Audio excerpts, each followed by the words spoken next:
The Flying Barrel, June 1944, northern France. A narrow country road snakes through hedgerows, quiet except for the distant rumble of retreating trucks.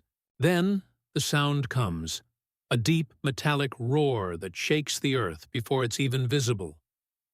A German convoy halts. Men dive for ditches, scanning the sky. Overhead, a stubby, barrel-shaped silhouette bursts through the low clouds. It isn't elegant like a Spitfire. It's heavy, round, and ugly, yet terrifyingly fast. The aircraft banks hard, wings flashing sunlight, and unleashes a storm of .50 caliber fire. In seconds, the road becomes a furnace of exploding fuel and twisted steel.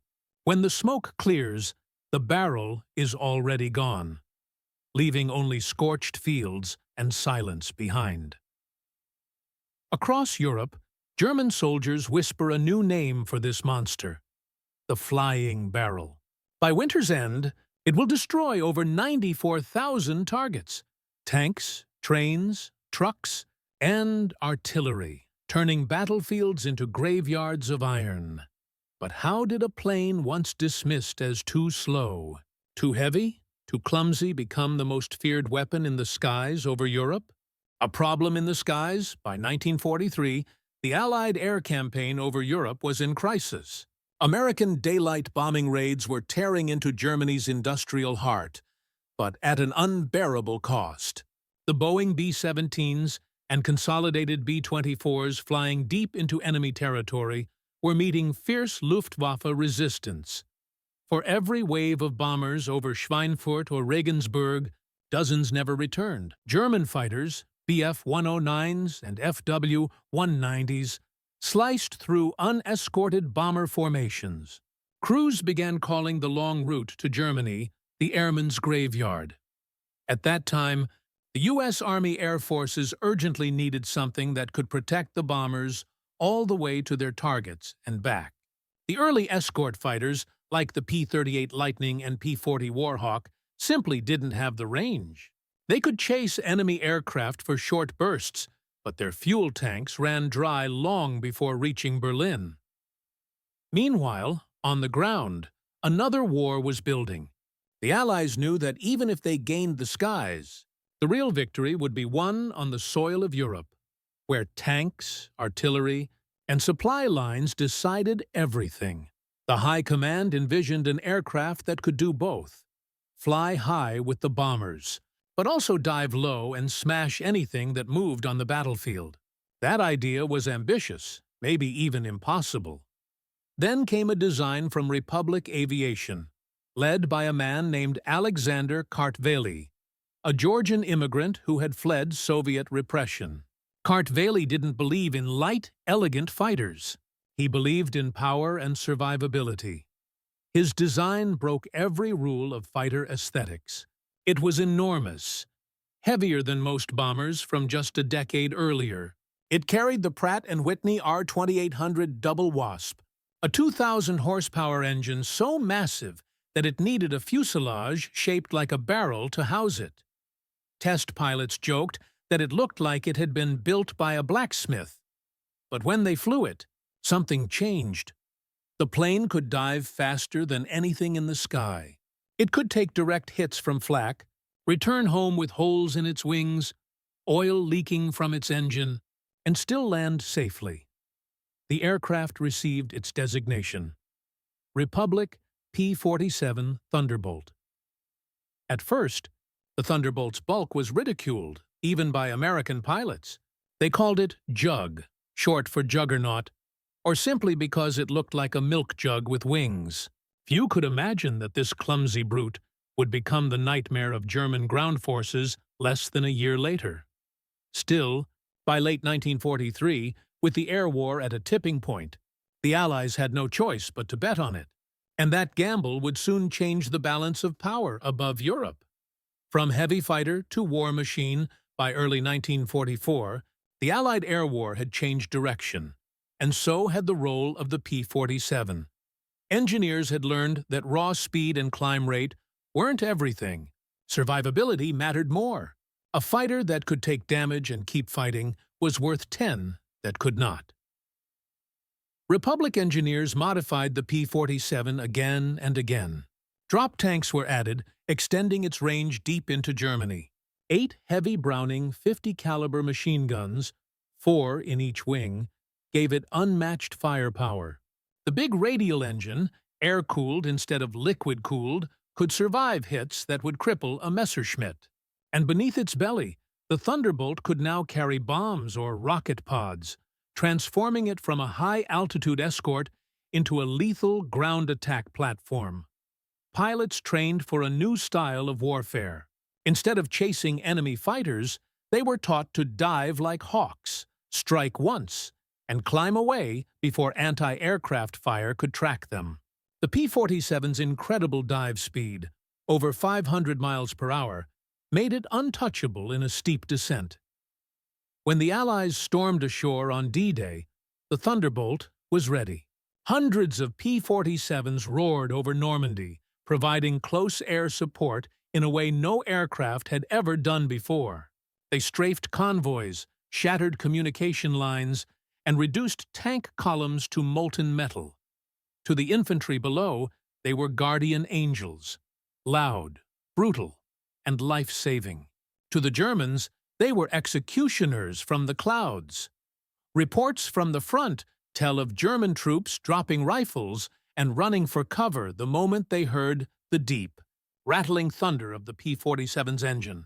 Some panzer units refused to move by day. Allied commanders noticed. Wherever thunderbolts appeared, resistance melted faster. The Luftwaffe tried to counterattack, but its pilots were now stretched thin and its fuel scarce. The P-47's dominance grew day by day, and soon the aircraft's role as bomber escort became secondary to a much deadlier mission: air-to-ground destruction. Between June and December 1944, Thunderbolt squadrons struck anything that moved behind German lines: bridges, trains, supply trucks, artillery batteries. In that 6-month campaign alone, they destroyed more than 94,000 targets, crippling the Wehrmacht's ability to fight. What had begun as a desperate experiment had become a weapon of terror and precision. And the Germans knew it. They began calling it the flying barrel. It wasn't meant as a compliment. This was the dawn of a new kind of warfare, one where victory no longer depended solely on armies clashing head-to-head, but on the relentless thunder from above. The men behind the thunder, they called it Jabo duty, short for Jagdbomber, the fighter-bomber role. And for the American pilots flying Thunderbolts over Europe in 1944, it was the most dangerous job in the air. Unlike high-altitude escort missions, these pilots flew low, sometimes below treetop level, to hunt German columns, convoys, and armor. They were the new knights of the battlefield, diving through flak storms to deliver justice from the sky. A single sortie could mean flying through walls of fire. Anti-aircraft guns, the dreaded 88s, filled the air with black bursts that could tear a wing clean off. Ground fire came from every direction, from tanks, rifles, and even desperate soldiers aiming machine guns at the sky. Yet, the P-47 pilots kept going back.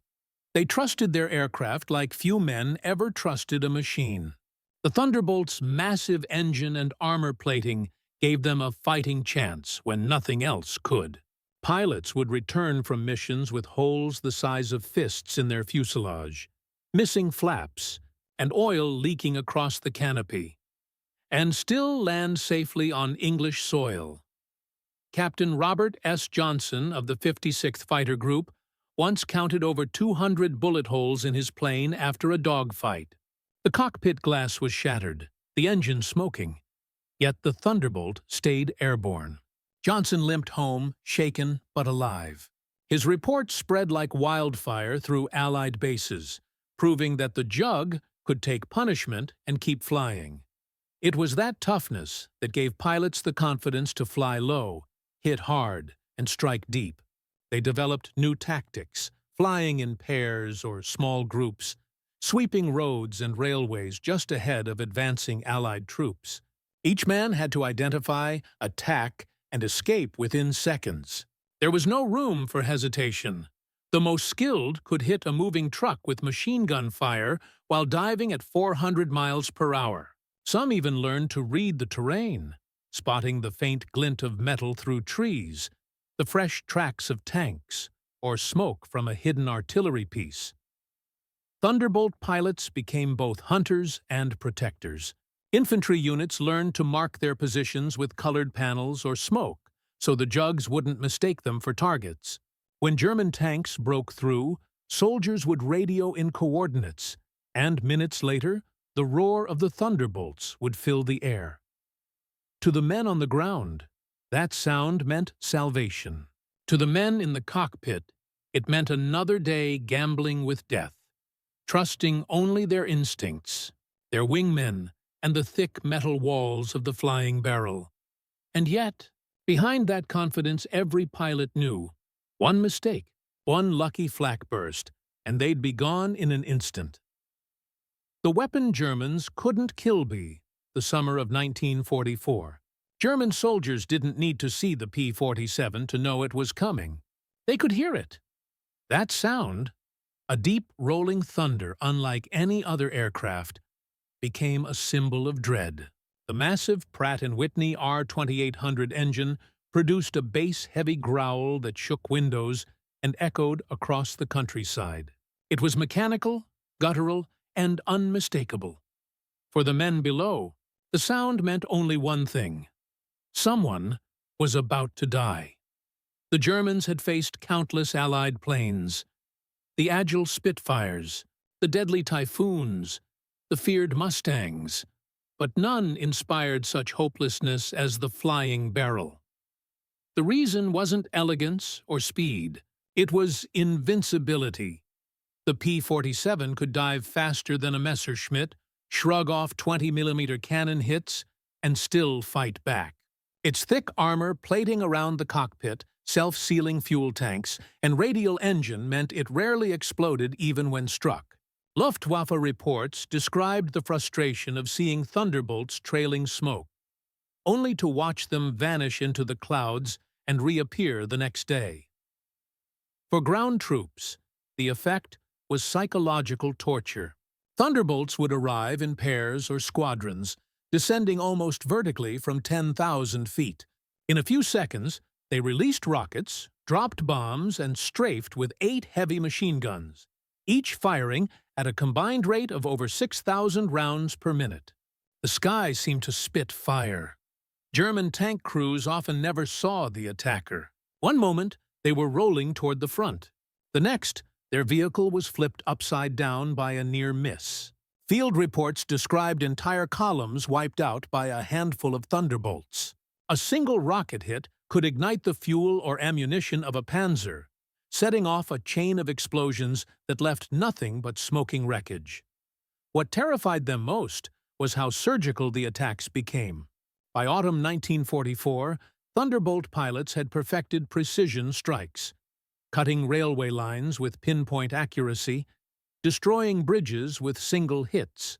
The aircraft's rugged stability made it the perfect gun platform.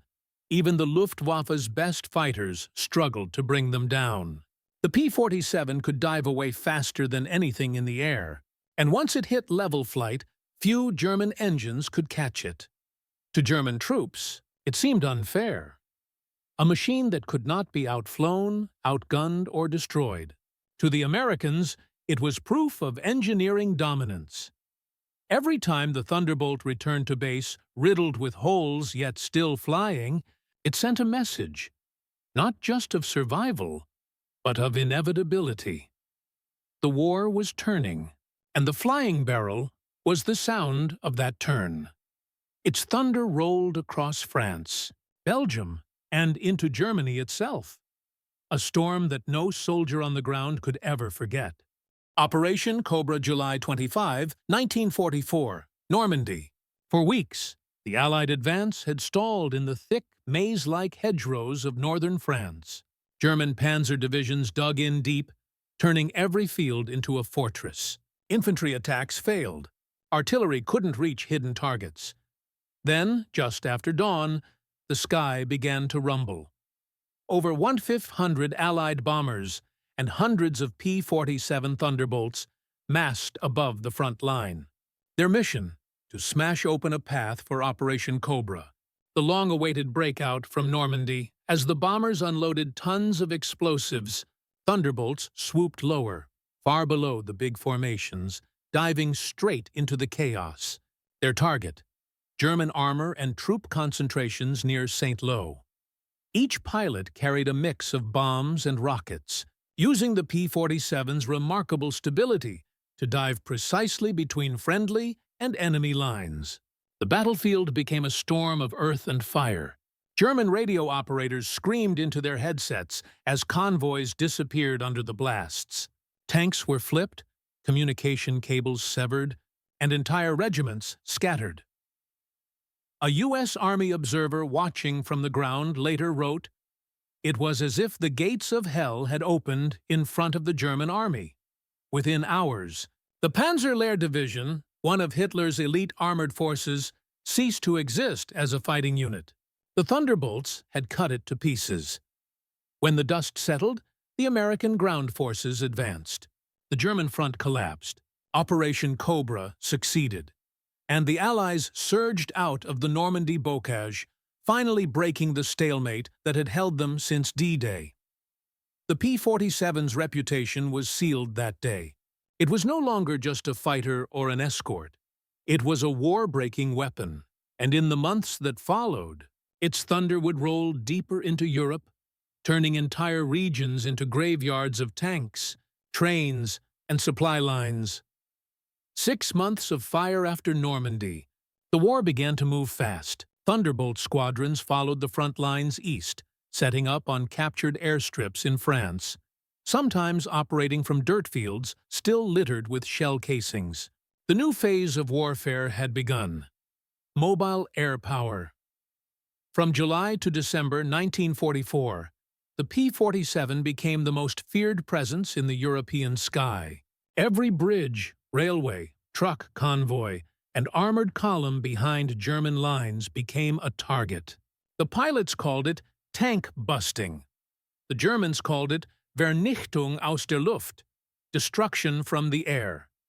In 6 months, Allied reports counted more than 94,000 confirmed targets destroyed by Thunderbolts alone.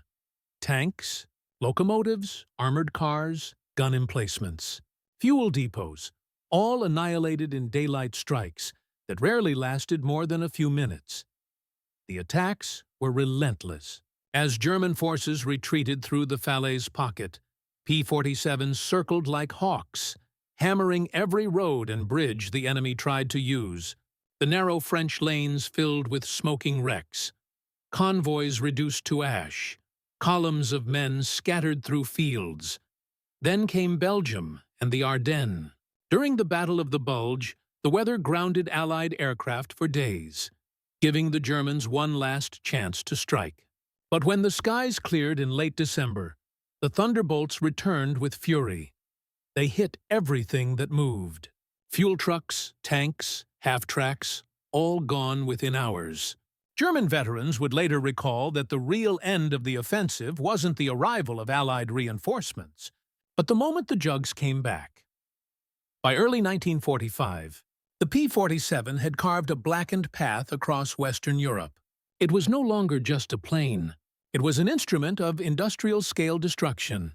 The Luftwaffe, bleeding fuel and pilots, could do little but watch its armies burn from the skies. The flying barrel had fulfilled its purpose, not by elegance or grace, but by brute power, precision, and unrelenting thunder. And as the smoke of its victories drifted eastward, it left behind a question. What happens to a war machine when the war it was built for finally ends? The ground grows silent. By January 1945, the German army in the West was breaking apart. The once feared panzer divisions, the pride of Hitler's military machine, now crawled across ruined roads, running on fumes and fear. Columns that had once thundered across Europe were now ghostly, broken convoys moving under cover of darkness. And even night offered no safety. Thunderbolt pilots began flying with rocket flares and wing-mounted lights, turning darkness into a hunting ground. German soldiers soon learned to abandon vehicles and march on foot, scattering across fields to avoid being seen from the air. The damage wasn't just physical, it was psychological. Captured reports from German field commanders described troops who refused to move during daylight, supply units too terrified to refuel tanks, and anti-aircraft batteries firing blindly at the sound of engines. The statistics were staggering. In the final months of 1944 alone, P-47 squadrons destroyed over 6,000 tanks and armored vehicles, 9,000 locomotives, and tens of thousands of trucks and artillery pieces. The once efficient German logistical network, the veins of its war machine, had been cut open. General Omar Bradley would later write that the Thunderbolts did more to isolate the German front than any single ground operation. Eisenhower himself credited Allied fighter bombers with paralyzing the enemy's movement. What made it all the more remarkable was the scale. Every Thunderbolt pilot could fly several missions a day, striking targets within miles of the front and returning to rearm in less than an hour. It was a relentless rhythm, a cycle of launch, strike, reload, and repeat, powered by the industrial might of American factories and the determination of its young airmen. To the Germans, the P-47 became a kind of mechanical inevitability. Every road, every rail line, every bridge felt watched, as if the sky itself had turned against them. By the time Allied forces crossed the Rhine, German mobility was finished, and wherever the Thunderbolts had flown, only wreckage remained, a blackened map of a crumbling Reich. The legacy of Thunder. When the guns finally fell silent in May 1945, the Thunderbolt stood as one of the most successful combat aircraft of the entire war. It had flown over 500,000 sorties and dropped more than 130,000 tons of bombs. In the skies of Europe alone, P-47 pilots claimed over 7,000 enemy aircraft destroyed in the air, and tens of thousands more on the ground. Yet what set it apart wasn't just numbers. It was the bond between man and machine. The pilots who survived those 6 brutal months often said they owed their lives to the Jug. Many remembered crash landing with engines on fire, wings shredded, or landing gear jammed, only to walk away unscathed. The Thunderbolt had protected them as fiercely as they fought for their comrades below. At Allied air bases across France and Belgium, ground crews would gather around returning aircraft, counting the holes and shaking their heads in disbelief. It wasn't uncommon to see a Thunderbolt come home missing entire control surfaces, still flying straight. Mechanics joked that if you could get it started, it would somehow get you back. As peace settled over Europe, the role of the flying barrel began to fade. The sleek, long-range P-51 Mustang had taken over escort duties, and jet fighters were already on the horizon. The Thunderbolt, a symbol of piston engine might, was soon overshadowed by the dawn of the jet age. But its legend didn't die. Many P-47s continued serving in post-war. Air forces around the world, from Latin America to Asia, their ruggedness proving ideal for nations rebuilding from ruin. Historians would later note that while the Mustang won the air war, it was the Thunderbolt that broke the enemy's back on the ground. In the fields of Normandy, the forests of the Ardennes, and the valleys of the Rhine, rusting fragments of its fury can still be found. Twisted steel, scorched armor, and stories whispered by the wind. The flying barrel had done its job, and in doing so, it had changed the very meaning of air power, from duels in the clouds to domination of the earth below. The thunder that never faded. In every war, there are machines that capture the imagination, sleek, elegant, beautiful in flight. The P-47 Thunderbolt was none of these. It was heavy, loud, and awkward, a blunt instrument forged for a brutal purpose. Yet, it became one of the most respected aircraft of World War II, Inotollen Bavris Tutun, not because it looked good in the air, but because it always came back. To the men who fought beneath it. The sound of that radial engine was more than noise. It was reassurance. It meant that someone up there was watching the road ahead, clearing the way, keeping death at bay. For countless Allied soldiers pinned down in Normandy or trapped in the Ardennes, the roar of the flying barrel meant life. Its story is also a reflection of the war itself, a triumph of industry, adaptation, and human grit. Built by thousands of workers across American factories, flown by young pilots barely out of training, and maintained by crews who labored day and night on muddy airfields, it was more than a machine. It was teamwork in metal form. And in a war where innovation often came at the cost of lives, the Thunderbolt stood apart. It represented endurance, the ability to absorb punishment and keep moving forward. Today, when historians speak of air superiority, precision strikes, and close air support, they trace those doctrines back to the roar of the P-47.